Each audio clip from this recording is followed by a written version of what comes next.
Yes, okay, let's begin. So मैंने आपको last class कुछ क्वेश्चंस दिए थे। मैंने आपको कहा था अगर आपको डाउट है तो आप खुद से एक बार उसको ड्रॉ करके बना के चेक कर लेना। तो you still have any doubts in any particular question? कोई पर्टिकुलर क्वेश्चन में doubt? Yes, no? No doubts?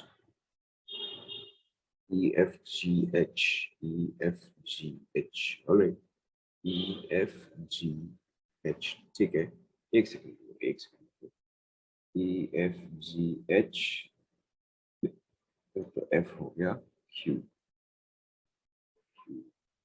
और कोई सा बचे कितने? ओके, सो देखो E F G H and Q। चलो ठीक है, हम सबसे पहले Q वाला ही देख लेते हैं ना। यहाँ पे सबसे पहले मुझे ये देख के बताओ कि लुकिंग एट दिस, मैंने आपको क्या बताया था कि स्पाइरिन, अच्छा एक और D भी, चलो ठीक है ना। अब आप ध्यान दो, यहाँ पे देखो मैंने आपको क्या बताया था कि आपका स्पाइरिन एंड डबल बॉन्ड जो है वो बराबर ही होता है। Okay, so this is equal to 3 rings और this is equal to 3 double bonds. Yes और नो? इतना तो हम कवर कर ही चुके हैं। तो अगर मैं इसको देखूं कि ये चीज सेम प्लेन में आएगा या अलग अलग प्लेन में आएगा, तो पॉजिटिव नेगेटिव एंड पॉजिटिव, तो ऑटोमेटिकली क्या आ गया कि ये तो मेरा सेम प्लेन में आ गया। ओके, और अगर ये जो है ये मेरा सेम प्लेन पे आ गया, तो बाकी सब अगर मैं देखूं तो बाकी सब तो वैसे ही सिमेट्रिकल है। ये सुनो, इज दैट क्लियर? तो ये जो है मेरा ऑप्टिकली इनएक्टिव आ जाएगा। सभी को क्लियर हुआ? ऑलराइट, नाउ नेक्स्ट देखो, so this one was Q, E F D, E F G H, alright. सो अब आप नेक्स्ट D वाला देखो। ओके, नाउ D वाला देखो, एग्जैक्ट सेम चीज। D वाला देखो, एग्जैक्ट सेम चीज। ये जो है अगेन ये वाला सेम प्लेन पे आ गया, ऑलराइट, एंड बाकी का तो सिमेट्रिकल है ही। क्लियर? अच्छा सॉरी, D ना, अच्छा ये तो C था, सॉरी। ये रहा D, ये रहा D, ऑलराइट। हाँ, देखो ध्यान दो, सो डी में अब देखो यहाँ पे क्या है कि ये जो है ये तो आपका परपेंडिकुलर प्लेन में आ गया। ओके, ये देखो ये तो आपका परपेंडिकुलर प्लेन में है, तो यानी कि आपका इस प्लेन में क्या आ गया, ई एंड डी आ गया, और लेकिन एक परपेंडिकुलर प्लेन में क्या आ गया, ए एंड बी आ गया। तो ये तो अब कैसे भी सिमेट्रिकल नहीं होने वाला। Is that clear?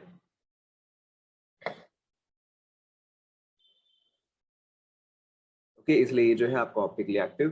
फिर देखो ई, ऑलराइट ना। ई में अब देखो क्या है कि सिर्फ यहीं पर ही ऑर्थो पोजीशन पे मेरे पास 2 ग्रुप्स है, और क्योंकि मेरे पास सिर्फ यहीं पर ही 2 ग्रुप्स है, तो ये पूरा मॉलिक्यूल क्या रहेगा, ये पूरा मॉलिक्यूल अभी भी प्लेनर रहेगा। ये ना, ये पूरा मॉलिक्यूल जो है वो अभी भी प्लेनर है।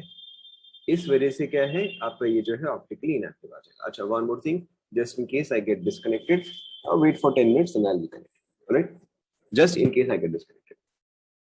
एनीवेज, ई तक क्लियर हुआ? ई तक क्लियर हुआ सभी को? Yes, alright. नेक्स्ट एफ देखो ना। एफ में अब आप मुझे ये बताओ कि ये दोनों जो है वो सेम प्लेन में होगा या ई वाला जो है, ई वाला प्लेनर होगा।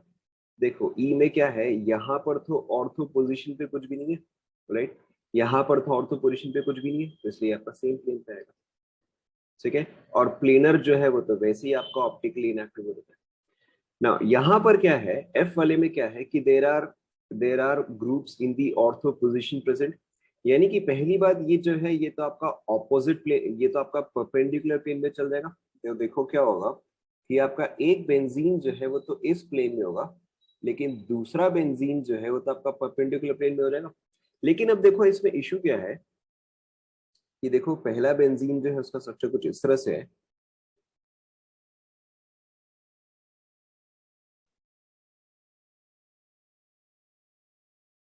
ठीक है, अब इसमें प्रॉब्लम क्या हो रहा है कि अगर मैं कोई भी प्लेन ऑफ सिमेट्री लूं तो वो क्या आ जा रहा है, कोई भी अगर मैं प्लेन ऑफ सिमेट्री, जैसे कि अगर मैं इसको प्लेन ऑफ सिमेट्री लूं, राइट, ध्यान दो, सबसे पहली बात ये स्ट्रक्चर जो है वो एक्चुअल में इस तरह से आएगा। यस और नो? ये पार्ट तो पहले सभी हो क्लियर हुआ। ओके, अब मैं कोई भी प्लेन ले लूं, ठीक है, चाहे मैं ये वाला प्लेन ले लूं, तो ये क्या करेगा, ये इस चीज को एग्जैक्ट हाफ्स में डिवाइड करेगा। यस और नो? ये पार्ट तो प्लेन में ही आ गया, तो इसको अब और मैं काउंट नहीं करूंगा, लेकिन ये इसको तो एग्जैक्ट हाफ में डिवाइड कर रहा है। ठीक है, तो इस तरह से यहाँ पे क्या प्रेजेंट है, यहाँ पे एक प्लेन ऑफ सिमेट्री प्रेजेंट है। इज दैट क्लियर, यस और नो?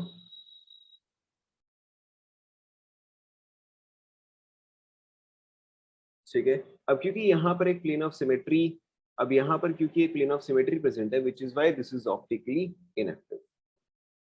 ओके, आप चाहे तो इस प्लेन को लो तो ये इसको एग्जैक्ट हाफ में कट करता है, या फिर अगर आप इस प्लेन को लो, राइट, अगर आप इस प्लेन को लो तो भी ये चीज जो है इसको एग्जैक्ट हाफ में कट करता है। समझ में आया? ओके, नेक्स्ट देखो जी। ऑलराइट, ना देखो अब एफ एंड जी में डिफरेंस क्या है कि यहाँ पे एक ग्रुप जो है वो डिफरेंट है। ओके, यहाँ पे मिथाइल मिथाइल, यहाँ पे मिथाइल, एंड यहाँ पे बस हमने इथाइल कर दिया। तो एसेंशियली यहाँ पे देखो क्या चेंज हुआ है, यहाँ पे ये हमने इथाइल कर दिया। ओके, सिर्फ ये एक बार चेंज हुआ है ना। अभी भी देखो क्या है, अभी भी there is symmetry present. Why? Because if I take this as the plane of symmetry, तब तो ये इस चीज को एग्जैक्ट हाफ में डिवाइड करता है। यस और नो? क्लियर हुआ?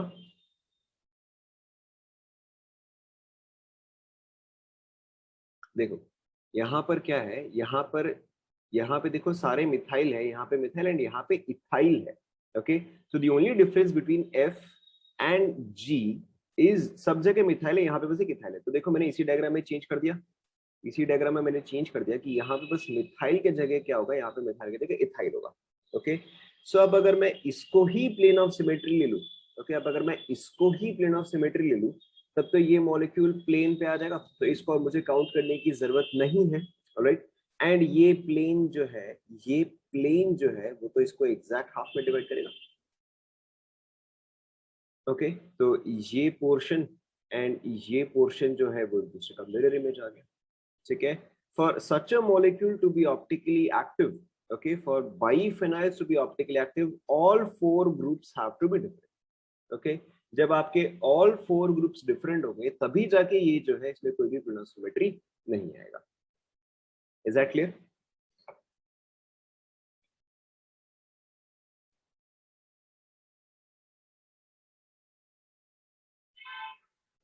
नहीं, if देखो if two are different, if two, कौन से two बताओ, this is 1 2 3 4, बताओ कहाँ पे आपको क्या क्या रखना है?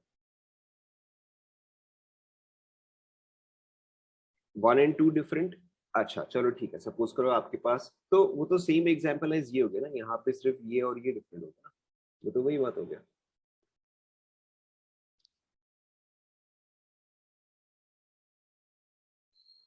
क्लियर?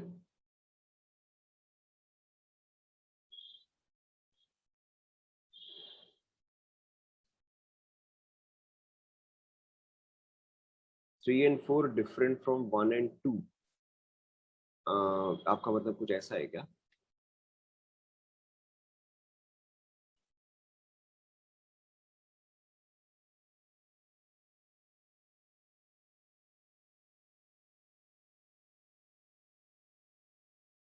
फ्लोरीन, ये चलो आयोडीन, ब्रोमीन, यहाँ पे क्या डालू मैं बताओ, यहाँ पर क्या डालू? फ्लोरीन। ओके, यहाँ पर क्या डालू? यहाँ पे फ्लोरीन। ओके, हाँ तो अब यहाँ पर तो मुझे कोई भी सिमेट्री नहीं दिख रहा ना, आई सी नो सिमेट्री हियर। ठीक है,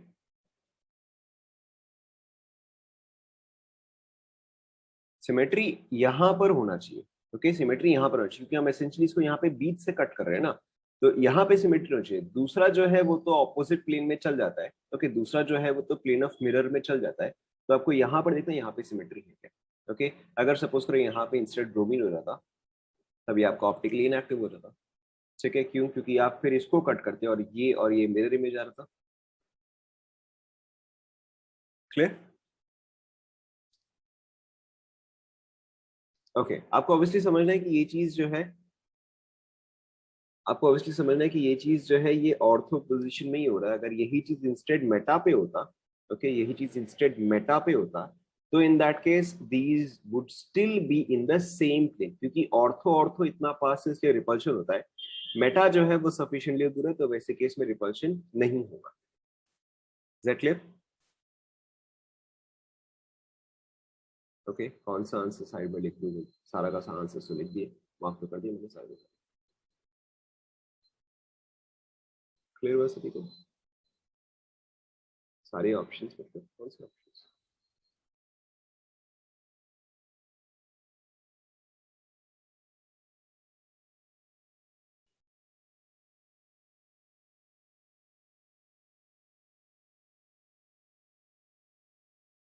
वो तो आप देख लो, वो तो आप देख लो।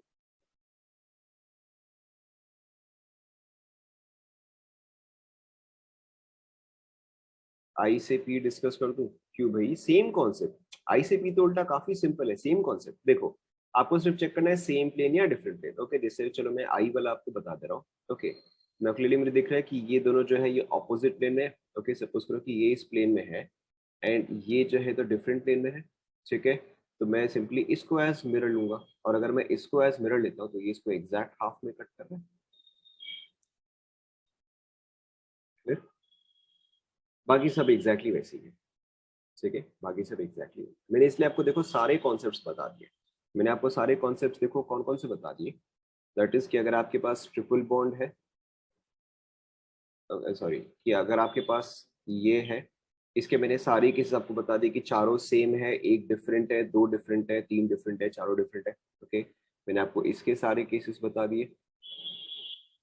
इसके मैंने आपको सारे केसेस बता दिए। This is exactly same as spirans, this is also exactly same as pyrans. And then मैंने आपको बेंजीन का भी जो है या अदर बाईफिनाइल का भी जो है सारे केसेस मैंने आपको बता दिए।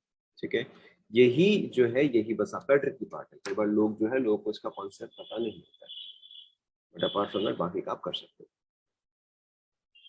Is that clear to everyone?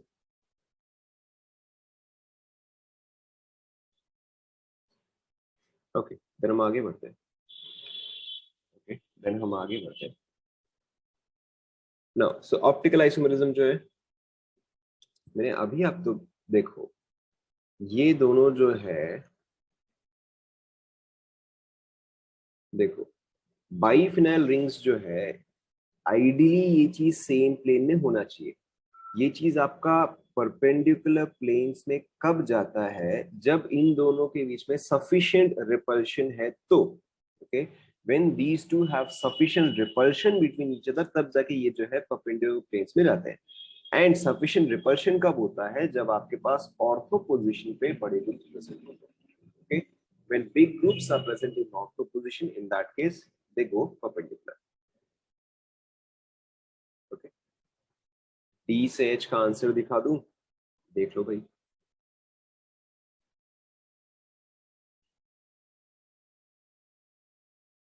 ये रहा डी, ये रहा ई, ये रहा F.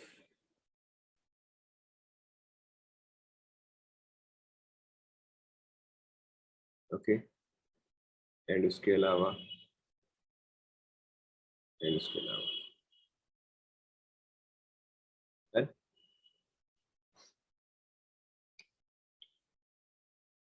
Okay so optical isomerism जो है वो इतना ही है। राइट इसमें इसके अलावा और क्वेश्चंस जो है वो नहीं आता है। ठीक है तो ऑप्टिकल आइसोमेरिज्म जो है वो आपका यहीं पे खत्म होता है। Now the next part and also almost the last part of almost the last part of isomerism is your conformational isomerism. Conformational isomerism. Okay ध्यान दो केवीपीवाई कब है? 7 नवंबर। हाँ हाँ तब तक तो आराम से आपका ऑर्गेनिक खत्म हो जाएगा। नवंबर तक थोड़ी ना एक ही जाएगा। हाँ this will go maximum up to सितंबर। ऑर्गेनिक अभी क्या चल रहा है? जुलाई चल रहा है ना? जुलाई अगस्त सितंबर मैक्सिमम सितंबर।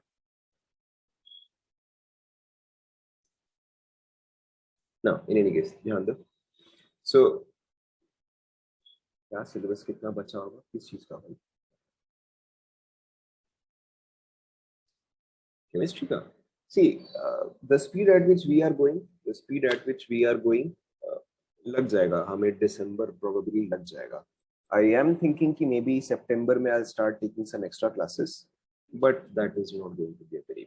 ठीक है देखो ऑर्गेनिक के बाद आपके बहुत ज्यादा चैप्टर्स नहीं बचे होंगे। ऑर्गेनिक के बाद आपका जो ब्लॉक्स है, देखो ब्लॉक्स आपको खुद से करना है। मैंने आपको ये चीज कई बार बोल चुका हूँ कि ब्लॉक्स जो है वो आपको खुद से करना है। SPDF ब्लॉक्स जो है वो आपको खुद से करना है, या एटलीस्ट आपको CBSE मैम जो है वो आपको पढ़ा देगी, बट ब्लॉक्स आपको खुद से करना है।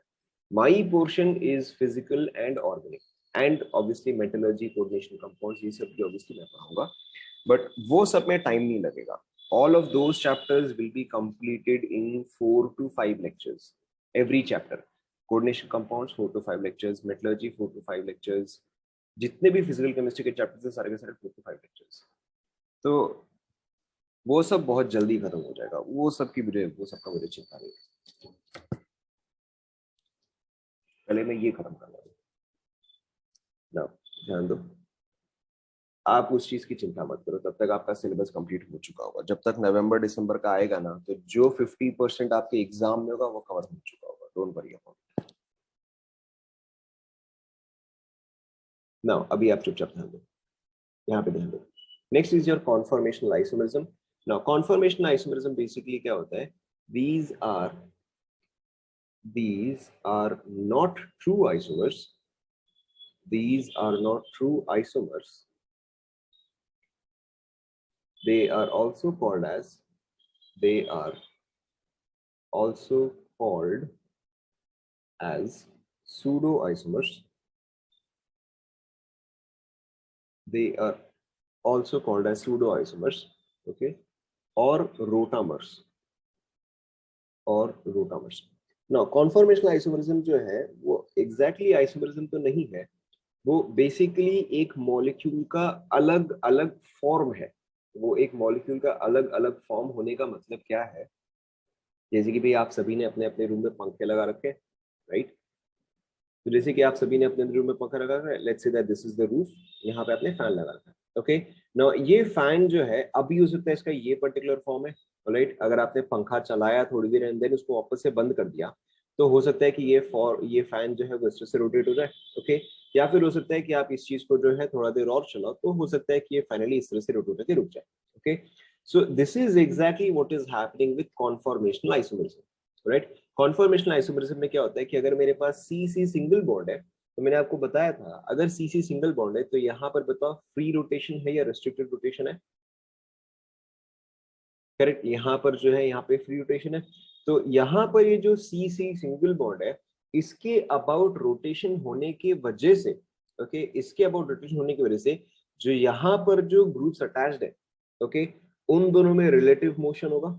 ये सुनो, ओके, उन दोनों में रिलेटिव मोशन होगा। तो इन दोनों में ही जो रिलेटिव मोशन होके, ओके, हो सकता है कि मैंने इसको कांस्टेंट रखा एंड इस चीज को मैंने रोटेट किया, ओके। तो थोड़ा थोड़ा रोटेट करने पे भी जो मॉलिक्यूल्स मुझे मिलेंगे, ओके, सपोज करो मैंने इसको पहले बाई 10 डिग्रीज रोटेट किया, देन बाई 20 डिग्रीज रोटेट किया, देन बाई 30 डिग्रीज रोटेट किया, तो इन सबको ही हम जो है रोटामर्स बोलते हैं, ओके, या इस सभी इसको ही हम कॉन्फॉर्मेशनल आइसोमरिज्म बोलते हैं। So in this case am I getting a entirely different molecule? बताओ इस केस में मुझे क्या कोई कंप्लीटली डिफरेंट मॉलिक्यूल है? Correct, I am not getting an entirely different molecule, it is the same molecule just in a different shape, okay, या just in a different orientation. क्या आप सभी को समझ में आया?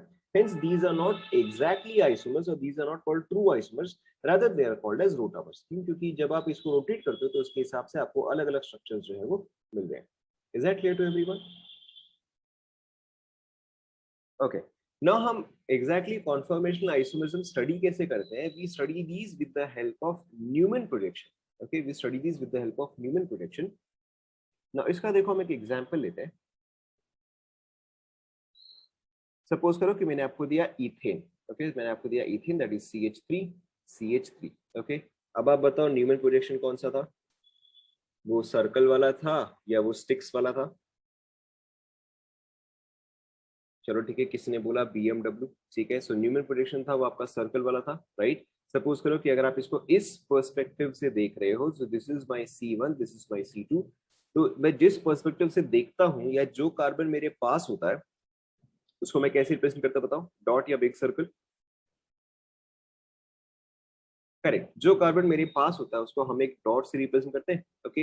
एंड जो कार्बन मुझसे दूर होता है, which in this case would be C2, उसको मैं एक बिगर सर्कल से रिप्रेजेंट करता हूँ। ध्यान में आ रहा है? ओके नाउ अब आप देखते जाओ। सो इन दिस केस देखो मैं इसको कैसे रिप्रेजेंट करूंगा, मैंने यहाँ पे या हमने पहले जिस भी तरह से इसको रिप्रेजेंट किया था दैट वाज यहाँ पर H, यहाँ पर H एंड यहाँ पर H, ऑलराइट। एंड इसके अलावा जो पीछे में मेरा इसके अलावा जो पीछे में मेरा कार्बन था वहां के भी H H एंड H, ऐसा नो ध्यान में आ रहा है? फटाफट इस चीज को ड्रॉ कर लो।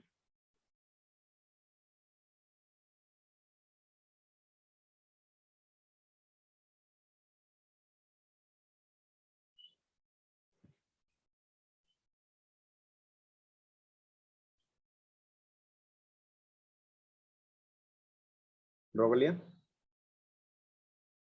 ना? अब आप ड्रॉ करते करते ही बोलते जाओ, ओके, ड्रॉ करते करते ही बोलते जाओ।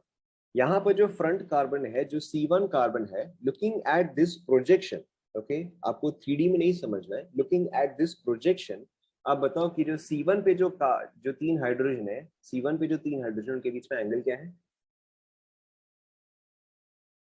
करेक्ट, इन तीनों के बीच में एंगल जो है वो 120 डिग्री है, ठीक है। तो आपको ध्यान में रखना है कि न्यूमेन प्रोजेक्शन में जो भी हमारा एक पर्टिकुलर कार्बन पे एंगल होता है, जैसे कि C1 पे है, तो C1 पे सारा एंगल्स जो है वो 120 होंगे। सिमिलरली C2 पे जितने एंगल्स होंगे वो सारे के सारे 120 होंगे।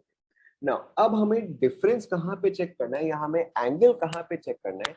C1 का कोई भी एक ग्रुप एंड C2 का कोई भी एक ग्रुप, ओके। कहने का मतलब क्या है? Now, this hydrogen is exactly behind this hydrogen. Okay, this hydrogen is exactly behind this hydrogen. लेकिन बस शो करने के लिए हम इसको थोड़ा सा साइड में शो करते हैं, राइट। बट अगर ये हाइड्रोजन एग्जैक्टली इसके पीछे है तो इन दोनों के बीच का एंगल क्या आएगा बताओ? वेरी गुड, इन दोनों के बीच का एंगल जो है वो 0 डिग्री आएगा। ये सुनो, चलो ठीक है, आपको यहाँ तक क्लियर हुआ ना? अब अगर आपको ये समझ में आ गया तो everything is now is going to be extremely clear now. अब अगेन यहाँ पे क्या है कि C1 C2 के बीच में there is free rotation, okay. Let's say back carbon को, ध्यान से सुनो, लेट्स से बैक कार्बन को मैं 60 डिग्री से रोटेट कर रहा हूँ, ओके, ध्यान दोगे। लेट्स से बैक कार्बन को मैं 60 डिग्री से रोटेट कर रहा हूँ, okay. Now obviously I can rotate it clockwise, I can rotate it anti clockwise, doesn't matter, but for our example we are taking it clockwise, okay. Now back carbon को अगर मैं 60 degree से rotate कर रहा हूं, alright, सो बताओ कैसा structure बनेगा? आप एक बार खुद से ट्राई करो फिर मैं बताऊंगा। बैक कार्बन को मैंने 60 डिग्री से रोटेट किया, खुद से एक बार ट्राई करो, मैं तो बनाऊंगा।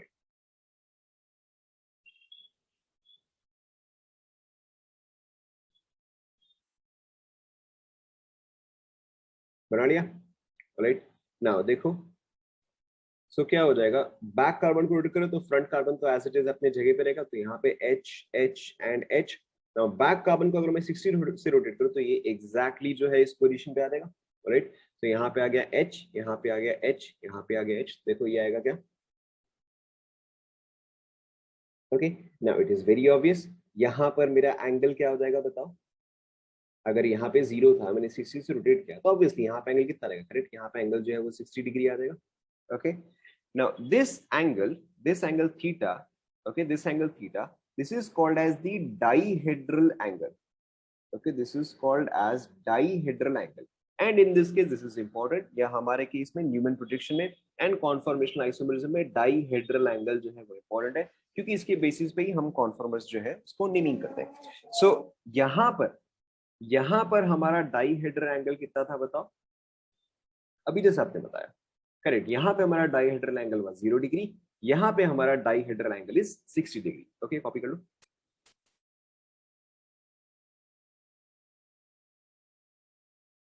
कॉपी कर लिया?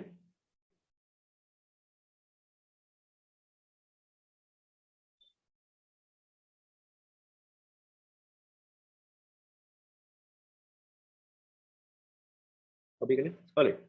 ना अब अगर मैं इसको और फर्दर 60 डिग्री से रोटेट करूं, ओके, लेट्स से अभी ड्रॉ करने की जरूरत नहीं है आप, लेकिन देख के बता सकते हो। अब अगर मैं इसको और फर्दर 60 डिग्री से रोटेट करूं तो क्या होगा बताओ?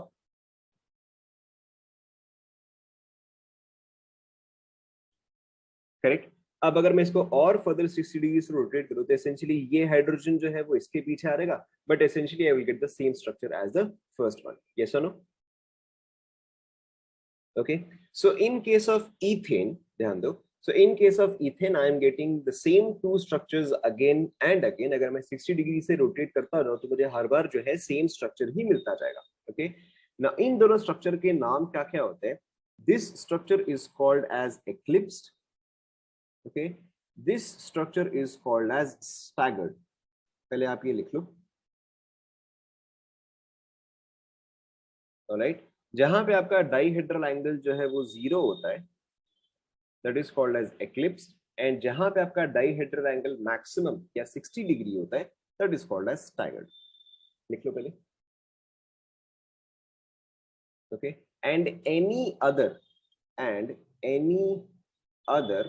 st, staggered means staggered st, and any other is called as skew.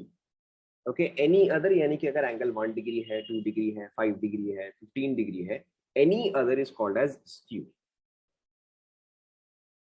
लिख लिया आप सभी ने? राइट नाउ एक्लिप्स आप ऑब्वियसली समझ ही सकते हो, यहाँ पे इसका नाम एक्लिप्स्ड क्यों है.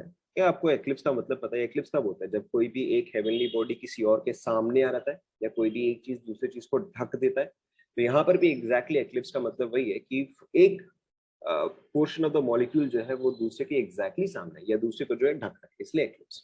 Is that clear to everyone? अब तो सबको परफेक्टली याद रहेगा. Yes, so this is all about, ध्यान दो, so this is all about ethane. सभी को समझ में आया? आगे बढ़े. All right, now let's take propane.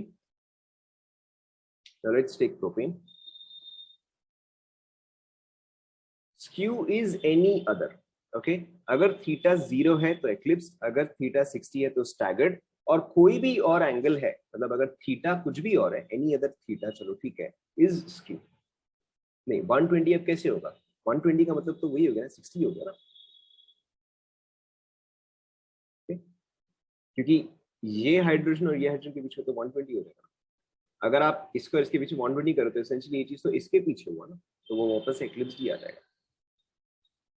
Okay, now let's take propane. So propane मेरा क्या है? CH3, CH2 and CH3. Okay, now इसको मैं A, B and C बोल रहा हूँ. Now we can take any of this as C1. किसको C1 लेना है बताओ? A, B, C, किसको C1 लेना है? A को लेना है. चलो ठीक है, हम A को as C1 कंसिडर करें. Alright, let's consider this as C1, let's consider this as C2. Okay, मैं दूसरा वाला भी आपको बता दूंगा, उसके आगे देखो आपको कंप्लीटली समझ में आ जाएगा. Okay, so this is C1, this is C2. Now it's very simple, same चीज. C1 जो है वो रिप्रेजेंट होगा एक डॉट से, ऑलराइट. C2 जो है वो रिप्रेजेंट होगा एक सर्कल से. C1 पे कौन से 3 ग्रुप्स अटैच्ड है बताओ? C1 पे कौन से 3 ग्रुप्स अटैच्ड है? करेक्ट, तीनों ही एच एच एच अटैच है, तो चलो आप वही बना दो. ओके, तो this is H, H and H. बहुत डिफिकल्ट. ऑलराइट, एंड C2 पे कौन कौन से ग्रुप्स अटैच्ड है बताओ? करेक्ट, एक एच अटैच्ड है, एक एच अटैच्ड है, लेकिन एक CH3 अटैच्ड है. ये सुनो. Okay, now obviously at this point of time, yeah, in this structure, what is the dihedral angle? Obviously same चीज. यहाँ पे तो 0 डिग्री है, कुछ खास ऐसा है नहीं. ऑलराइट, एंड अगर इसी को मैं 60 डिग्री से रोटेट करवाऊं, ऑलराइट, मैं बैक कार्बन को 60 डिग्री से रोटेट करवाऊं, आप ऑब्वियसली फ्रंट को भी रोटेट करवा सकते हो, डजंट मैटर. रिजल्ट आप बना सकते हो खुद से, बट मैं यहाँ पे बैक कार्बन को जो है 60 डिग्री क्लॉकवाइज से रोटेट कर रहा हूँ. ओके, अब आप खुद ही स्ट्रक्चर बनाओ. 60 degree clockwise back carbon, clockwise C2. Alright, खुद ही आप एक बार स्ट्रक्चर बनाओ, बहुत डिफिकल्ट.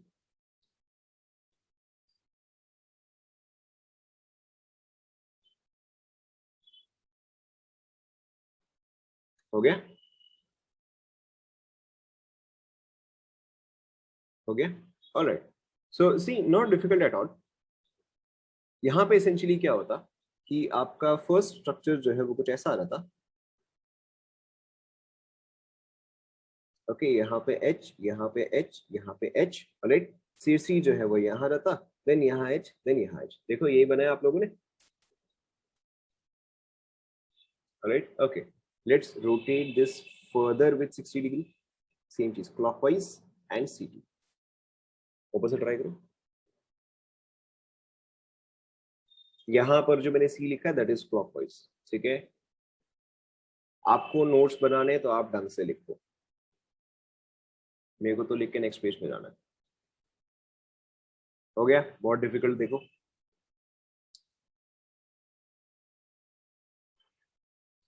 यहाँ पर एच एच एच तो एसेंशियली सेम ही रहेगा, ठीक है। क्या चीज, ये रैंडम स्टूडेंट किया क्या, पता नहीं कौन है। चलो निकाल देते हैं।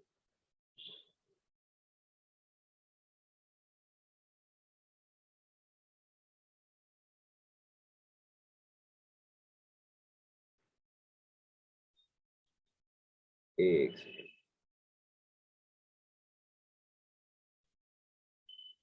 ऑलराइट, सो लेट्स कंटिन्यू, या लेट्स कंटिन्यू। तो यहाँ पे देखो, हाँ, तो सी एस सी जो था वो यहाँ पर था। अब अगर मैं इसको और फर्दर से रोटेट करूँ तो अब मेरा सी एस सी जो है वो एसेंशियली इस पोजीशन पे आ जाएगा। हाँ कर दिया मैंने, इनेबल कर दिया। ऑलराइट, एच जो है वो यहाँ आ जाएगा, एन एच जो है वो यहाँ पे आ जाएगा। ऑलराइट, सो ये अब देखो, अब आपको समझ में आ गया। नेक्स्ट 60 पे जो है ये सी एस सी यहाँ आ जाएगा, नेक्स्ट 60 पे जो है यहाँ आ जाएगा, and so on. Alright, now अब आपको समझ में आ गया है दिस पोजिशन वुड बी एक्लिप्स्ड और staggered. This is very obvious, ठीक है। ये क्वेश्चन आपका क्या रहेगा, ये क्वेश्चन आपका एक्लिप्स्ड आ जाएगा। ऑलराइट, ये पोजीशन आपका क्या आ जाएगा, ये पोजीशन आपका स्टैगर्ड आ जाएगा। ऑलराइट, एंड देन वापस से आपको एक्लिप्स पोजीशन मिलेगा। ऑलराइट, एंड देन वापस से क्या मिलेगा, वापस से आपको स्टैगर्ड मिलेगा, then again eclipsed, then again staggered, and so on. Yes और नो? राइट, सो जहां पे आपका प्रोपेन है, जहां पे आपका प्रोपेन कंसिडर है, तो उसके जो है इस तरह से स्ट्रक्चर्स आते हैं। Okay, eclipse, then staggered, then eclipse, then staggered, and so on. And any other structure apart from eclipse and staggered would be called as, रुको हम गॉश पे आते हैं। Okay, and any other structure apart from eclipse and staggered would be called as skew. Right, now gauche structure जो, उस पे हम आगे आएंगे। Now, यहाँ पे मैंने क्या किया, यहाँ पे मैंने इसको C1 लिया, इसको C2 लिया, बट उससे कुछ खास फर्क नहीं पड़ता है। देखो, इंस्टेड अगर मैंने इसको C1 लिया होता, ऑलराइट, एंड इसको C2 लिया होता, तो सिर्फ डिफरेंस क्या आ जाता कि मेरा C1 पे जो है 2 हाइड्रोजन एंड एक मिथाइल होता। ओके, तो मेरा C1 पे जो है बस 2 हाइड्रोजन एंड एक मिथाइल होता, बाकी का सब कुछ जो है वो एग्जैक्टली सेम ही रहता। Is that clear to everyone?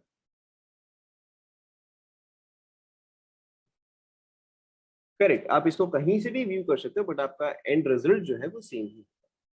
Is that clear? Propane सभी को क्लियर हो?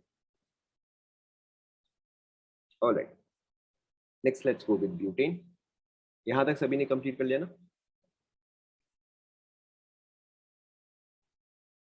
ओके, ऑलराइट,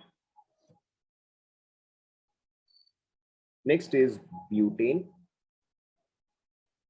नाउ ब्यूटेन देखो क्या है, butane is CH3, CH2, CH2 and CH3. Alright, now this is A, B, C, D. Alright, मैं first case ले रहा हूं ना, ये 2 केसेस आर वेरी इंपॉर्टेंट। मैं फर्स्ट केस यहां पे ले रहा हूं कि ये जो है मेरा C1 है एंड ये जो है मेरा C2 है। Alright, this is very simple, कुछ खास डिफिकल्टी है, देखो फटाफट हो जाएगा। नाउ अगेन हम अगर इसको हम C1 ले रहे हैं, तो बताओ मेरे C1 पे क्या क्या ग्रुप्स अटैच्ड है, बताओ C1 पे क्या क्या ग्रुप्स अटैच्ड है। करेक्ट, 3 हाइड्रोजन अटैच्ड है, सो 1 2 एंड 3, वेरी सिंपल। यस और नो? ओके, एंड C2 पे अब देखो क्या क्या अटैच्ड है। C2 पे देखो क्या क्या अटैच्ड है, 2 हाइड्रोजन अटैच्ड है। ओके, C2 पे 2 हाइड्रोजन अटैच्ड है। एंड अब आपको बस इसको कैसे समझना है कि अब आप उसके अलावा जो भी ग्रुप है उसको पूरा एक साथ लिखो, दैट इज यहाँ पे क्या रहेगा, इथाइल आ जाएगा। ठीक है, क्यों? क्योंकि यहाँ पे 2 कार्बन एटम है, राइट, तो इस चीज को मैं इथाइल रिप्रेजेंट करके, बाकी का अब तो आप एग्जैक्टली exactly समझ गए हो। ओके, बाकी का ये तो exactly same as previous case हो गया।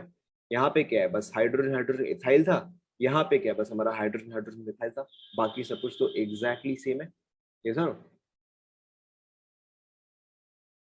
ओके, बाकी सब तो आपका एग्जैक्टली सेम है।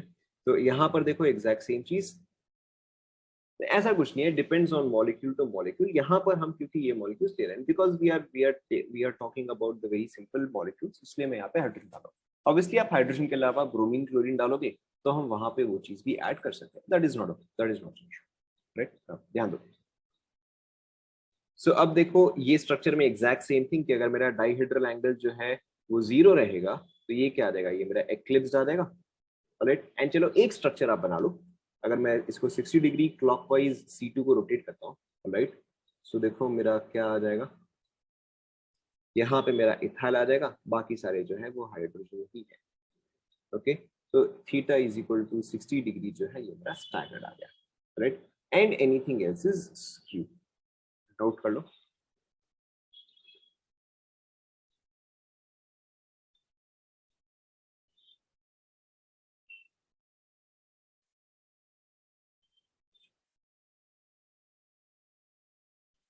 नोट कर लिया।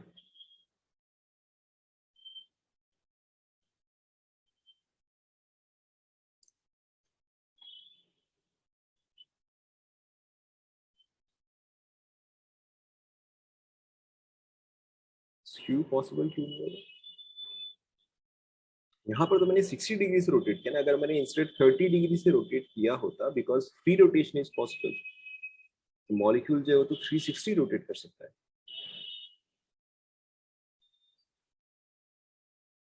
ओके, कंप्लीट कर लिया यहाँ तक सभी ने।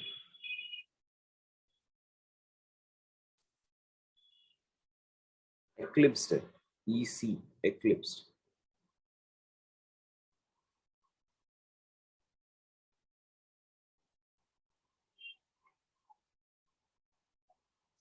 क्लियर, आगे बढ़े। ऑब्वियसली थीटा 60 डिग्री से आगे कैसे रहेगा, क्योंकि अगर देखो, अगर मैं इन दोनों के बीच का डिफरेंस जो है मैं इंक्रीज करूँ तो एसेंशियली इन दोनों के बीच का डिफरेंस जो है वो कम हो जाएगा ना। मैक्सिमम तो 60 ही पॉसिबल है। देखो वेरी सिंपल, ये चीज तो फिक्स्ड है, राइट। मैं बस इस चीज को वेरी कर रहा हूँ, ठीक है। तो अगर ये 120 डिग्री है तो दोनों से अगर मैक्सिमम डिस्टेंस मुझे करना है तो ऑब्वियसली 60 ही आएगा।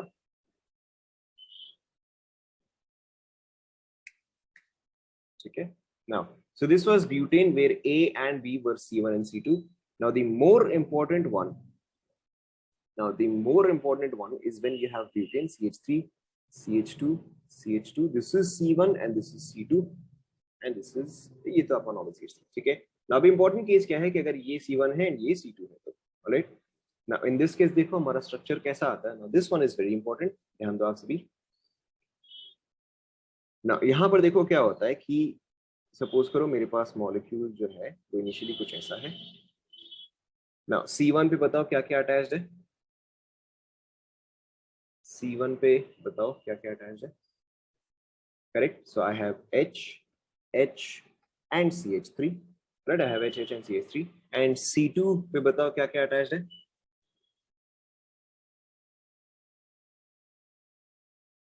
Correct, H and CH3, right. So let's say मैंने इसका स्ट्रक्चर जो है वो इस तरह से बनाया, यहाँ पर H, यहाँ पर H and यहाँ पे CH3, alright. Now obviously in this case my dihedral angle is 0 degree, alright. Now अब देखो सपोज करो आप इसको 60 डिग्री से रोटेट करवाते हो, आप हर बार C2 को ही रोटेट करवा रहे हो, स्ट्रक्चर बनाओ क्या आएगा।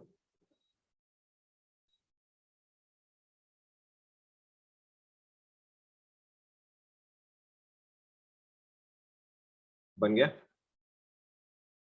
बन गया, alright. So अब देखो यहाँ पे मेरा स्ट्रक्चर क्या आएगा।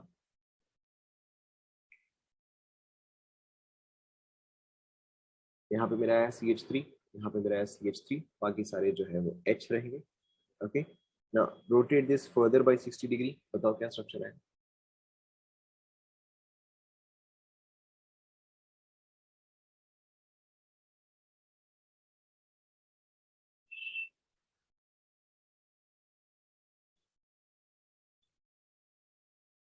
बन गया, देखो।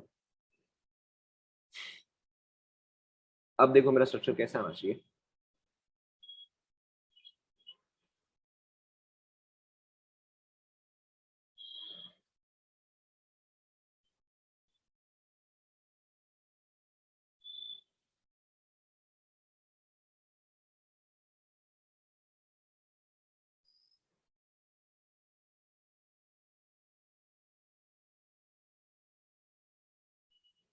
देखो ऐसा स्ट्रक्चर आएगा।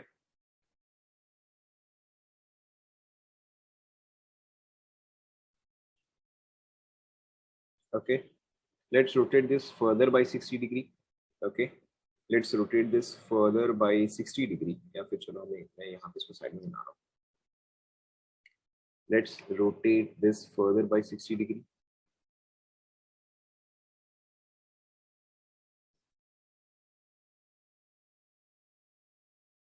अब देखो मेरा स्ट्रक्चर कैसा आएगा।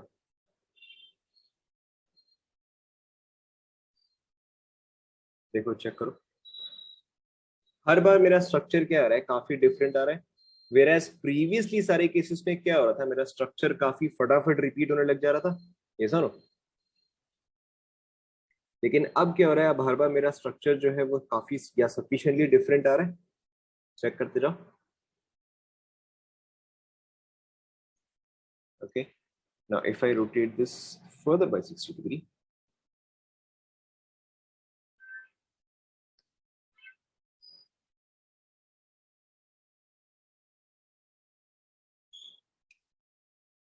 एक सेकेंड,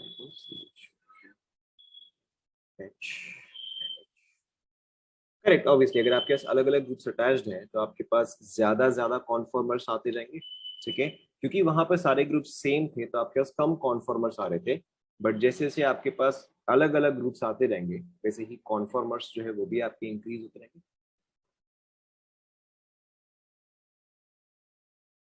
एक सेकेंड को पहले मुझे कंप्लीट।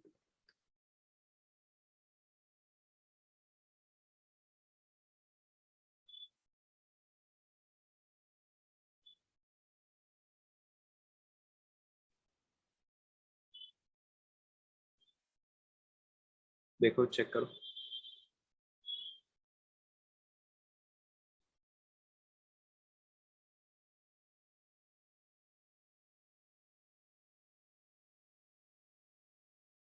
उससे कोई फर्क नहीं, उससे कोई फर्क नहीं। आप इसको कैसे भी ड्रॉ करो कोई फर्क नहीं, ठीक है? बस आपको समझ में आना चाहिए कैसे ड्रॉ करो।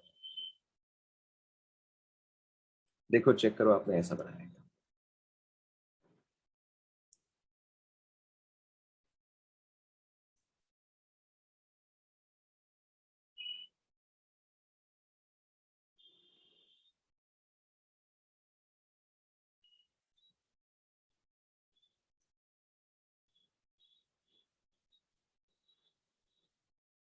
चेक कर लो आप सभी,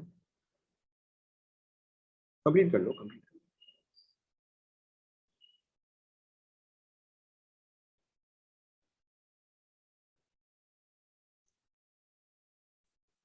आपको अगर ये समझ में आ गया तो आप समझो कि आपका कॉन्फॉर्मेशन जो है वो आपको ऑलमोस्ट कंप्लीटली समझ में आ गया, because this is almost the most difficult part in conformation isolation. और ये भी देखो ऐसा कुछ इम्पॉसिबल वाला चीज नहीं है।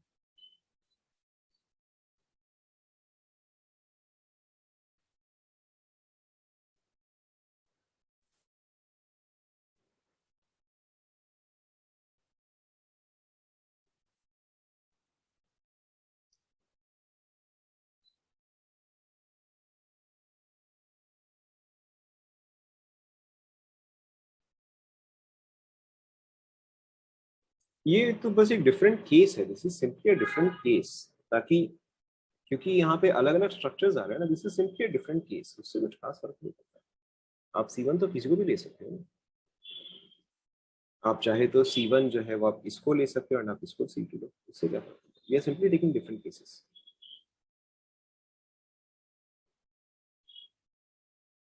बना लिया। नाउ अब आप सबसे पहले ये बताओ कि कार्बन 1 C1, ओके, C1 पे लार्जेस्ट ग्रुप कौन सा है। C1 पे मेरे पास है HHNCH3, यहाँ पे लार्जेस्ट ग्रुप कौन सा है, ऑब्वियसली CH3 है।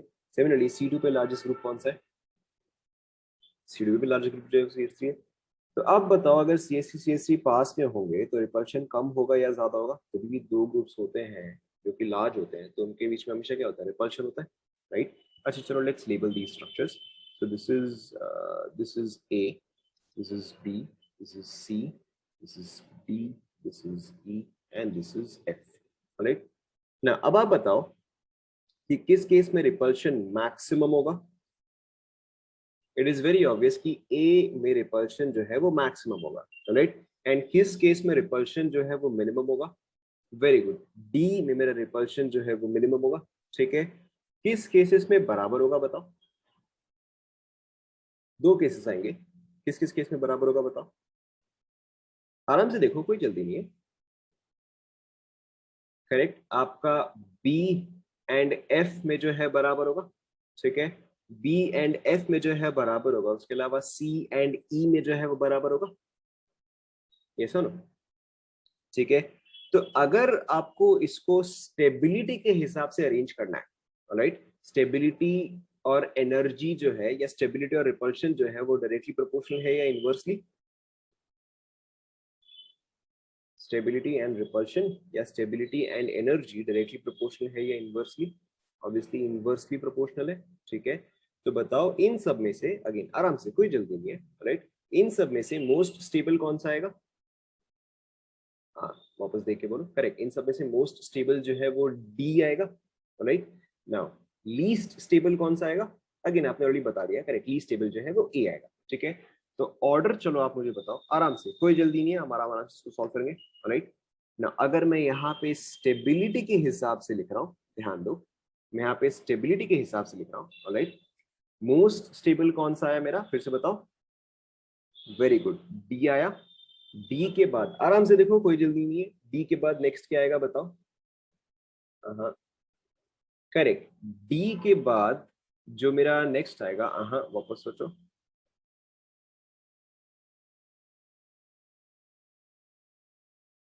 देखो यहाँ पे क्या है कि यहाँ पे ग्रुप्स जो है एक दूसरे से दूर दूर है, यहाँ पे लेकिन ग्रुप्स जो है वो पास पास है, और यहाँ पे लेकिन ग्रुप्स जो है वो दूर दूर है, राइट। ऑब्वियसली अगर ग्रुप्स जो है वो दूर होंगे तो मेरे रिपल्शन जो है वो कम होगा। तो बताओ डी के बाद नेक्स्ट कौन सा आएगा? करेक्ट, डी के बाद आपका नेक्स्ट जो है वो बी इक्वल टू एफ आएगा। समझ में आया आप सभी को? ठीक है, इसके बाद बताओ क्या आएगा? करेक्ट, इसके बाद ई इक्वल टू सी आएगा, एंड लास्ट में मेरा क्या आ जाएगा? ए आ जाएगा। समझ में आ रहा है? ओके। नाउ अब कई बार हम ऑर्गेनिक में जो है हम एक एनर्जी डायग्राम बनाएंगे। ओके, ध्यान दो, we will also be drawing an energy diagram in many cases. Now यहाँ पे देखो मेरा एनर्जी डायग्राम किस तरह से आएगा। यहाँ पे जो है मेरा थीटा है, theta going from let's say 0 degree up to 360 degree, क्योंकि एसेंशियली हम 360 डिग्री रोटेट करवा रहे हैं, राइट। नाउ जो 0 डिग्री पे जो मेरा स्ट्रक्चर है, दैट इज 0 डिग्री पे जो मेरा ए स्ट्रक्चर है, उसका बताओ एनर्जी मिनिमम है, मैक्सिमम है, कैसे है बताओ? ऑब्वियसली मैक्सिमम है, ठीक है। तो यानी कि ए स्ट्रक्चर पे मेरा एनर्जी जो है वो हाईएस्ट होगा, ठीक है। ए स्ट्रक्चर पे मेरा एनर्जी जो है जो हाईएस्ट होगा। फिर जब मैं ए से बी में जा रहा हूँ, मेरा एनर्जी क्या कर रहा है? डिक्रीज कर रहा है, राइट। सो ए से बी में मेरा एनर्जी जो है वो डिक्रीज किया, ठीक है। फिर बी से सी में क्या कर रहा है बताओ? एनर्जी इंक्रीज कर रहा है या डिक्रीज कर रहा है? This is A, this is B. B से सी में आप आराम से देखो ना, आप रिपल्शन देखो, ओके। बी से सी में मेरा रिपल्शन जो है वो इंक्रीज कर रहा है। रिपल्शन जो है अगर वो इंक्रीज कर रहा है, सो ऑब्वियसली मेरा एनर्जी जो है वो इंक्रीज करेगा। सो बी से सी में मेरा एनर्जी जो है वो इंक्रीज कर रहा है, बट वो इतना इंक्रीज नहीं कर रहा है कि वो ए को क्रॉस कर दे, ओके। बी से सी में एनर्जी मेरा इंक्रीज तो कर रहा है, बट वो इतना भी इंक्रीज नहीं कर रहा है कि वो ए को क्रॉस कर दे। तो मैं इसको एक बार बताता हूँ, okay. This is A, this is B, this is C. अब जब मैं सी से डी में जा रहा हूँ, बताओ एनर्जी क्या होगा? इंक्रीज या डिक्रीज? एनर्जी डिक्रीज होगा। लेकिन अब ये तो सबसे ज्यादा स्टेबल है, तो यानी कि इसका एनर्जी तो और भी कम जाना चाहिए, ये सुनो, ओके। सो ये जो है ये मेरा डी वाला स्ट्रक्चर आ गया। एंड इसके आगे अगर आप देखोगे तो सिमेट्रिक हो रहा है, ठीक है, क्योंकि डी के आगे जो ई है that will be same as C, okay. And इसके आगे जो एफ है that is same as B, and then इसके आगे तो मुझे वापस से ए स्ट्रक्चर ही मिल रहा है। देखो चेक करो, समझ में आएगा? Okay, this is energy diagram. A का एनर्जी जो है वो मैक्सिमम हुआ, डी का जो है कम हुआ, सी और ई का बराबर, बी और एफ का बराबर।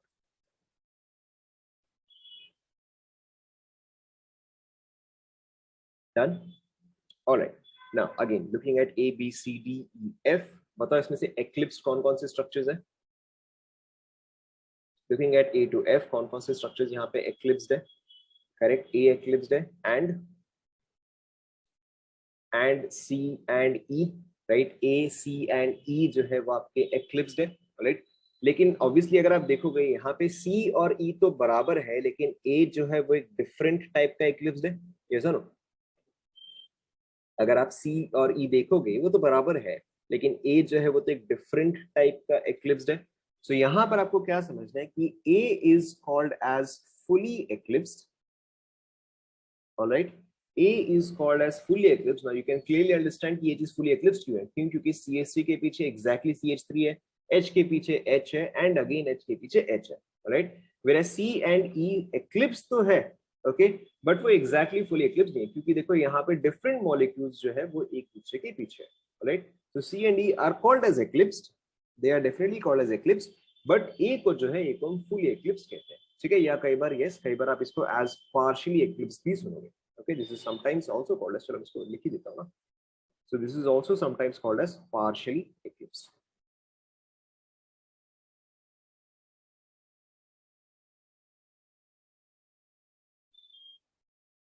स्टेबिलिटी और रिपल्शन इनवर्सली प्रोपोर्शनल है, जहां पे रिपल्शन मिनिमम वहां पे स्टेबिलिटी मैक्सिमम, बस इतना ही आपको समझना है. आप इसको देख लो ना, अगर आपको एनर्जी समझ में आ गया तो आपको स्टेबिलिटी समझ में आ जाएगा. Minimum energy, maximum stability, right. Minimum energy D का है तो वो मोस्ट स्टेबल होगा, मैक्सिमम एनर्जी ए का है तो वो लीस्ट स्टेबल है. आज समझ में. नाउ इन एनी केस, सो अब देखो हमने ए सी एंड ई कवर कर लिया. ओके, उसके अलावा बाकी तीन जो स्ट्रक्चर्स है उन सब में डाइहेड्रल एंगल क्या है, उन सब में डाइहेड्रल एंगल जो है वो 60 डिग्री है, ठीक है. Now all of those were previously, जो हमने प्रीवियस मॉलिक्यूल्स लिया उन सब में उसका नाम क्या था बताओ. उन सब में उसका नाम जो है वो स्टैगर्ड था, ठीक है. लेकिन अब देखो यहाँ पे स्टैगर्ड जो है वो स्लाइटली डिफरेंट है. जैसे कि अगर मैं डी वाला स्टैगर्ड देखूं, ओके, अगर मैं डी वाला स्टैगर्ड देखूं तो वो डिफरेंट है, वेरास बी एंड एफ वाला स्टैगर्ड जो है वो तो सेम है. ऐसा ना, ओके. सो अब यहाँ पे देखो क्या है कि जो बी एंड एफ है, राइट, जो बी एंड एफ है इसको हम बोलते हैं गॉश फॉर्म, ठीक है. इसको हम बोलते हैं गॉश फॉर्म. गॉश फॉर्म आप कैसे समझोगे? Gosh form is when bulky groups are adjacent, okay. यहां पर देखो क्या हुआ कि यहाँ पे मेरे पास यही जो है मेरे लार्जेस्ट ग्रुप से, ठीक है, एंड यही जो है एक दूसरे के एडजेसेंट में है. They are not eclipsed to one another. देखो, they are not eclipsed, GAUCHE, they are not eclipsed to one another, ठीक है, बट वो जो है एक दूसरे के 60 डिग्री में है. So this is called as gauche form. क्या ये आप सभी को समझ में आया? मैं यहाँ पे लिख दिया बल्कि ग्रुप्स आर एडजेसेंट, ओके, या bulky groups are at 60 degrees. Bulky groups are adjacent और are at 60 degrees, alright. And ये जो फॉर्म है डी, ओके, जहां पर कि ये ग्रुप और ये ग्रुप एग्जैक्टली ऑपोजिट है, D is called as anti. देखो आपको देखते समझ में आ रहा है, ठीक है. D is called as anti.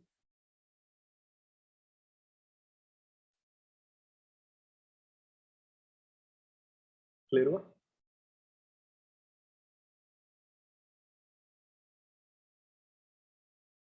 Anti eclipse नहीं होता, जस्ट एंटी.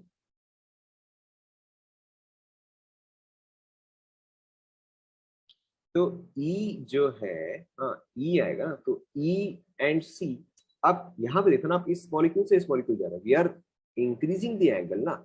यहाँ पे 0 डिग्री था, राइट, यहाँ पे जो है 60 डिग्री आपने रोटेट किया, यहाँ पर आपने इफेक्टिवली 120 रोटेट किया, यहाँ पे 180 रोटेट किया, एंड सो यहाँ पे नीचे में जो है थीटा है,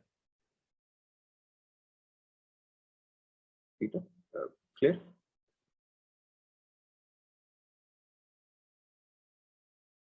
ओके. गॉश का मतलब क्या हुआ? Bulky groups are adjacent to each other. Okay, bulky groups जो है वो एक्लिप्स्ड नहीं है, वो ऑपोजिट नहीं है, राइट, वो जो है एक दूसरे के 60 डिग्री पे, alright. And D is anti. Anti यानी कि सिंपली जो अपने दो लार्जेस्ट ग्रुप है वो दूसरे को एग्जैक्टली ऑपोजिट है, या एग्जैक्टली 180 पे. Anti is basically bulky groups are opposite, okay, और at 180 degrees. As simple as. Clear हुआ सभी को?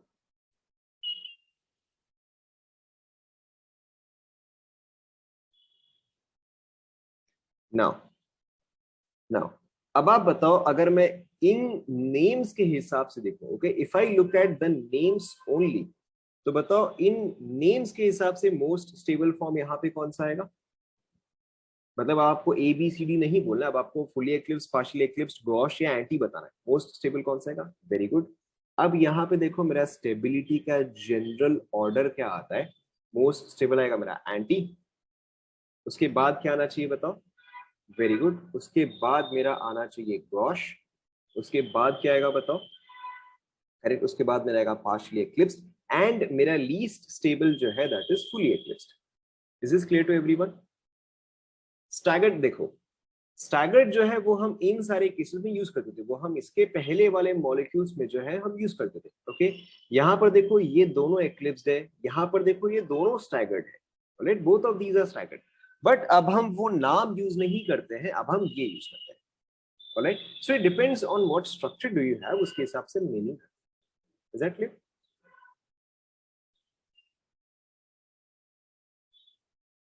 ऑलराइट, ना इसके अलावा एक और चीज बस आप ध्यान में रखो, कई इसके अलावा बस आप कई बार एक और चीज ध्यान में रखो कि कैसे केस में आप क्या नाम यूज करते हो। ठीक है, पिछले केस में हमने एक्लिप्स एंड स्टैगर्ड यूज किया था, राइट? बट ब्यूटेन के केस में हम fully eclipse, partially eclipse, gauche and anti जो है वो हम यूज करते हैं। Okay, just simply memorize it. Now there is one very important exception here, and लोग हमेशा यहाँ पे गड़बड़ करते हैं। This is very very important.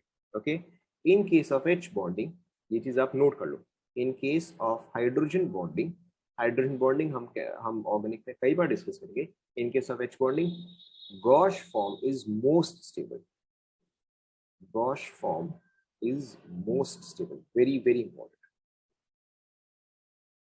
Okay, now इसका मोस्ट कॉमन एग्जांपल जो दिया जाता है that is this example. Okay, पहले आप ये ड्रॉ कर लो। In case of H bonding, gauche form is most stable, यानी कि अगर H बॉन्डिंग पॉसिबल है, राइट, अगर H बॉन्डिंग पॉसिबल है तो वैसे केस में गॉश फॉर्म जो है वो सबसे ज्यादा स्टेबल होता है। ओके, मैं इसको दिखा रहा हूँ इसमें H बॉन्डिंग कैसे होता है। हाँ, बाकी सब सेम रहेगा, मतलब कि गॉश जो है वो बस यहाँ पर। ठीक है, सो गॉश, एंटी, पार्शियल।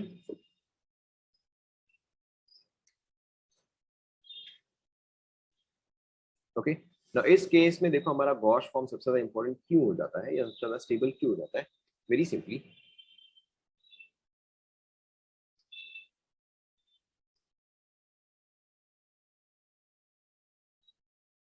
इस केस में हमारा स्ट्रक्चर जो है वो कुछ इस तरह से बन जाता है।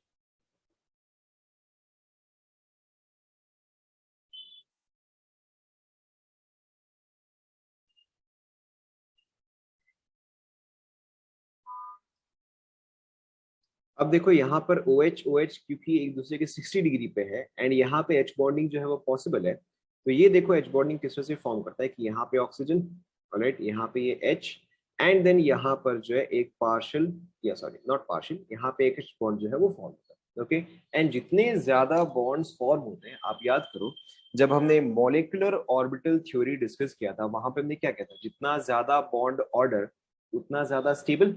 ये सुनो, सो जितने ज्यादा मॉलिक्यूल्स जितने ज्यादा बॉन्ड्स फॉर्म होंगे उतना ही ज्यादा एक मॉलिक्यूल जो है वो स्टेबल होता जाता है। Okay, now why is gosh in this case becoming more stable then anti? Very simply, क्योंकि अगर मैं इसी चीज को ऑपोजिट में भेज दूं तब तो एच बॉन्डिंग पॉसिबल नहीं है। ये सुनो, अगर मैं इस चीज को एग्जैक्टली ऑपोजिट में भेज दूं कि ये OH यहाँ और इसका OH यहाँ, तब तो यहाँ पे एच बॉन्डिंग तो पॉसिबल ही नहीं है। ऑलराइट, एंड जहां पर मेरा फुली एक्लिप्स की बात आ जाती है, ओके, यहाँ पे मेरा रिपल्शन जो है वो काफी लार्ज अमाउंट में इंक्रीज करता है। Okay, in case of fully eclipse the repulsion is too much, in case of anti, in case of anti अब यहाँ पर एच बॉन्डिंग जो है वो पॉसिबल नहीं है। Why? Because now they have become too far from each other. Alright, so इस वजह से गॉश फॉर्म जो है जहां पर एच बॉन्डिंग पॉसिबल है that becomes most stable. Copy कर लो।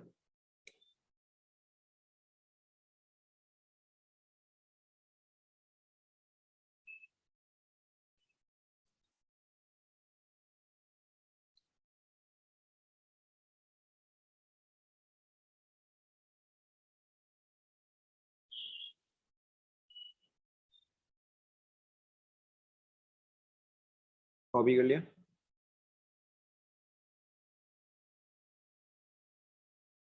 कॉपी कर लिया? ऑलराइट, सो ये चीज जो है यहीं पे खत्म होता है। Okay, we have to discuss the next part. जो अभी हमने डिस्कस किया एक्लिप्स, स्टैगर्ड वगैरह वगैरह, वो चीज जो है वहीं पर ही खत्म होता है, ब्यूटेन तक ही इंपॉर्टेंट है। उसके आगे का जो है आप आराम से बना सकते हो। उसके आगे अगर सपोज करो मैं आपको पेंटेन बोलूं बनाने के लिए, सपोज करो, अभी आपको बनाना नहीं है बट आप सपोज करो एक बार कि अगर मैं आपको पेंटेन बोलूं, that is CH3 CH2 CH2 CH2 and CH2, right? अब आप वैसे समझ ही गए हो। ओके, सपोज करो अगर मैं इसको C1 बोलता हूँ, इसको मैं C2 बोलता हूँ। ओके, तो बताओ C1 पे कौन कौन से ग्रुप्स अटैच होंगे? C1 पे कौन कौन से ग्रुप्स अटैच होंगे? करेक्ट, तो C1 पे 3 H होंगे एंड C2 पे कौन कौन से ग्रुप्स अटैच होंगे? C2 पे कौन कौन से ग्रुप्स अटैच होंगे? 2 हाइड्रोजन एंड एक, करेक्ट, 2 हाइड्रोजन एंड एक प्रोपाइल। ओके, 2 हाइड्रोजन एंड एक propyl, as simple as that. Okay, and अगर इंस्टेड यहीं पर ही, एंड इंस्टेड अगर मैं आपको यहीं पर ही ये बोलूं कि अच्छा ये जो है मेरा C1 है और ये जो है मेरा C2 है, आप इस तरह से नहीं कर सकते कि मैं इसको C1 लूं एंड मैं इसको C2 लूं। This thing we can not do. Okay, आप हमेशा एडजेसेंट मॉलिक्यूल्स को ही लेते हो। ओके, हमेशा ध्यान रखो कि आप हमेशा एडजेसेंट मॉलिक्यूल्स को ही लेते हो। ऑलराइट, अब आपको समझ में आ गया। अगर मैं इसको C1 लूं एंड इसको C2 लूं, तो C1 में बताओ क्या क्या ग्रुप्स अटैच्ड है?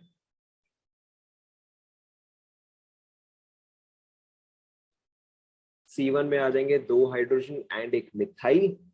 C2 पे क्या आ जाएगा बताओ? जल्दी जल्दी, C2 पे क्या आ जाएगा बताओ?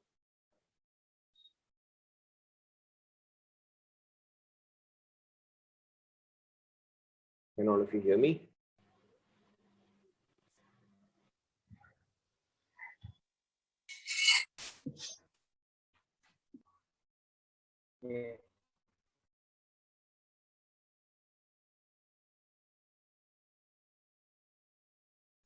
Can all of you hear me? Yes. Okay, I got disconnected. Anyways, so सबको स्क्रीन दिख रहा है? Yes. All right. So as I was saying कि अगर मैं इसको C1 ले रहा हूँ एंड अगर मैं इसको C2 ले रहा हूँ, तो C1 पे मेरा क्या क्या ग्रुप्स आ जाएंगे? 2 हाइड्रोजन एंड एक मिथाइल आ जाएगा। C2 पे क्या क्या आ जाएंगे बताओ? C2 पे क्या क्या आ जाएगा? करेक्ट, 2 हाइड्रोजन एंड एक इथाइल। राइट, सो प्रीवियस वाले केस में मेरे पास सिर्फ एक्लिप्स एंड स्टैगर्ड होता, लेकिन अब इस वाले केस में मेरे पास fully eclipsed, partially eclipsed, gauche and anti होगा, एंड ऑब्वियसली स्क्यू तो होगा ही होगा। Is that clear?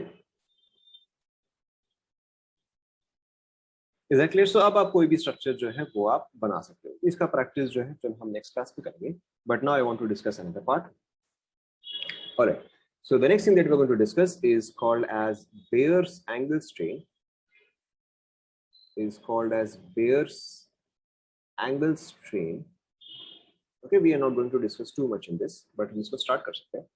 The next part is Bayer's angle strain। कई बार आप इसको शॉर्ट में as BAS देखोगे, फिर बस आपको समझ जाना है कि ठीक है Bayer's angle strain है। Now Bayer's angle strain को हम रिप्रेजेंट कैसे करते हैं? BAS, okay, BAS is equal to theta minus alpha by 2। यहाँ पे थीटा क्या है? Theta is actual angle,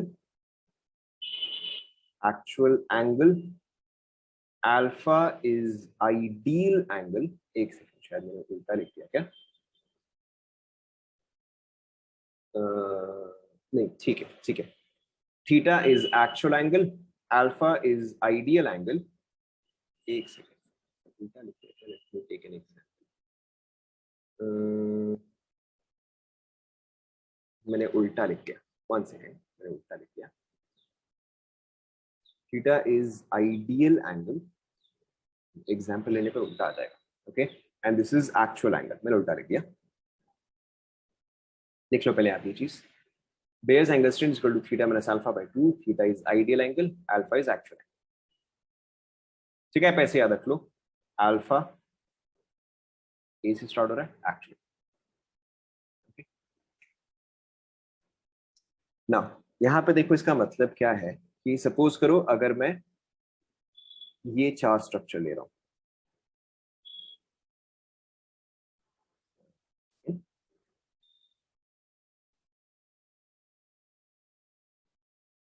okay, suppose करो कि मैं ये 4 स्ट्रक्चर ले रहा हूं ना। For a moment forget that this is chemistry, for a moment think that this is in maths. Okay, suppose करो एक बार के लिए कि हम जो है हम मैथ्स में है and these are all diagrams of maths. नाउ ये जो है इसके अंदर सारे एंगल्स कितने होंगे बताओ? If this is an equilateral triangle तो इसके अंदर सारे एंगल्स कितने होंगे?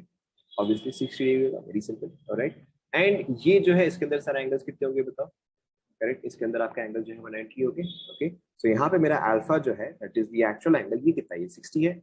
यहाँ पे अल्फा जो है वो 90 है। यहाँ पे कितना आएगा बताओ? Very simple, right, 120। 120 कैसे आएगा? करेक्ट, यहाँ पे 72 आएगा, राइट। एंड यहाँ पे कितना आएगा बताओ? करेक्ट, यहाँ पर जो है मेरा 120 आएगा। चेक करो एक बार, एक सेकेंड, 72 नहीं आएगा, 108 आएगा।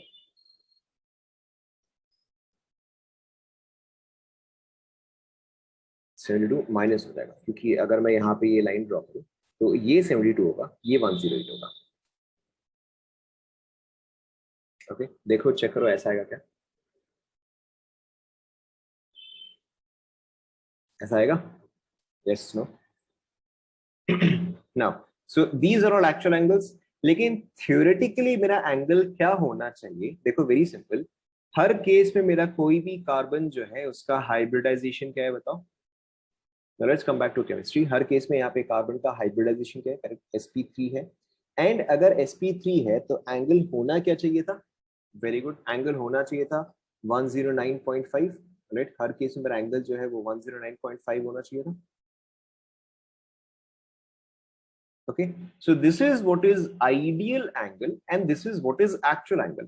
तो अब देखो, अगर मुझे बेयर्स एंगल स्ट्रेन निकालना है, तो अब देखो अगर मुझे बेयर्स एंगल स्ट्रेन निकालना है which is theta minus alpha by 2, सबका वैल्यू निकालो, बताओ क्या क्या आ रहा है। इस केस में देखो कितना आ जाएगा, approximately 49.5 by 2, sorry approximately 49.5 by 2, ये आ जाएगा 49.5 बाई 2, दैट इज 24.75। ऑब्वियसली आप लोग चेक कर लो, ठीक है, यू शुड ऑब्वियसली चेक। यहाँ पर देखो, यहाँ पर देखो मेरे कितना आ जाएगा, दिस इज 19.5 बाई 2, तो ये मेरा आ जाएगा 9.75, चेक कर लो, ऑलराइट। यहाँ पर देखो मेरा कितना आ जाएगा, ये तो बहुत ही कम है, दिस इज 1.5 बाई 2, 1.5 बाई 2, तो ये आपका आ गया 0.75। एंड अगर यहाँ पे देखूं तो यहाँ पे मेरा आ जाएगा -10.5 बाई 2, दैट इज -5.25। देखो चेक करो, चेक कर लो एक बार।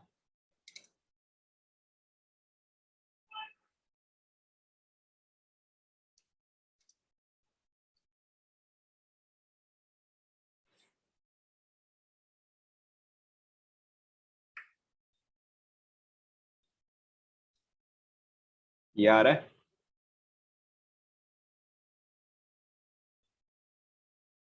राइट ना? यहाँ पे एंगल स्ट्रेन का मतलब क्या है? यहाँ पर देखो, एंगल स्ट्रेन का मतलब क्या है कि जो मेरा कार्बन कार्बन बॉन्ड होना चाहिए था, राइट, मेरा कार्बन कार्बन बॉन्ड जो है होना चाहिए था, because it is sp3 hybridise, तो मेरा बॉन्ड एंगल जो है वो 109.5 होना चाहिए था, ठीक है। बट एक्चुअल बॉन्ड एंगल्स तो ये सारे हैं जो कि दिए हुए हैं। तो बताओ इसमें से कौन सा structure, that is cyclopropane, butane, pentane, hexane, alright, किस स्ट्रक्चर मुझे कार्बन कार्बन बॉन्ड को सबसे ज्यादा तोड़ना मरोड़ना पड़ेगा बताओ?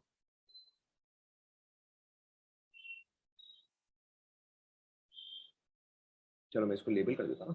Okay, let's label this is A, B, C and D, ठीक है।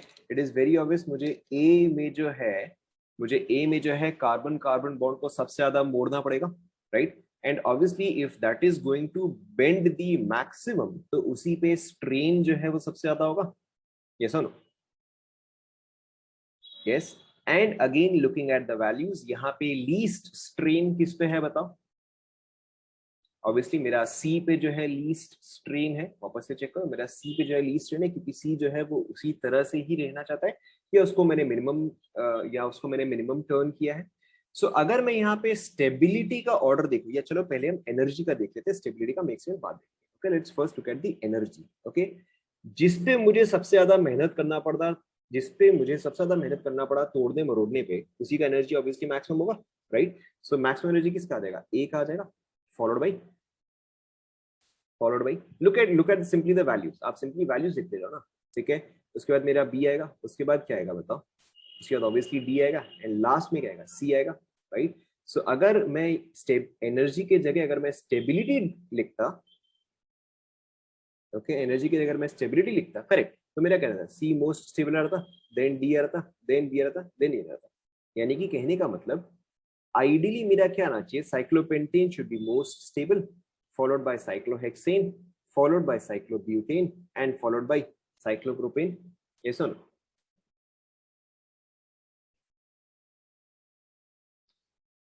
यस और नो? ठीक है, लेकिन प्रैक्टिकली क्या ऑब्जर्व हुआ है, okay, but practically what is observed is that cyclohexane is most stable, followed by cyclopentane, followed by cyclobutane, followed by cyclopropane. Okay, यहाँ तक आप लोग कंप्लीट कर लो. We will continue right from here in the next class. D सबसे छोटा है, D सबसे छोटा नहीं. हाँ, सी यहाँ पे माइनस का मतलब क्या हुआ, पहले आप ये कॉपी कर लो ना. माइनस का मतलब क्या हुआ कि सपोज करो ये एक स्टील रॉड है, ओके, यहाँ पर से आप बेंड कर रहे हो, इस पोजीशन से आप बेंड कर रहे हो, ऑलराइट. सबसे ये सारे केसेस में क्या होगा कि आप इसको इस डायरेक्शन में बेंड कर रहे हो, इसका मतलब क्या होगा कि आप इसको ऑपोजिट डायरेक्शन में बेंड कर रहे हो, तो इसका मतलब इतना ही हुआ, ऑलराइट. तो ऑब्वियसली मेहनत तो आपको इसमें भी लगेगा ना, इसमें आपको सबसे कम मेहनत लगेगा. क्लियर? नाउ आप लोग यहां तक जो है कॉपी कर लो. We will continue right from here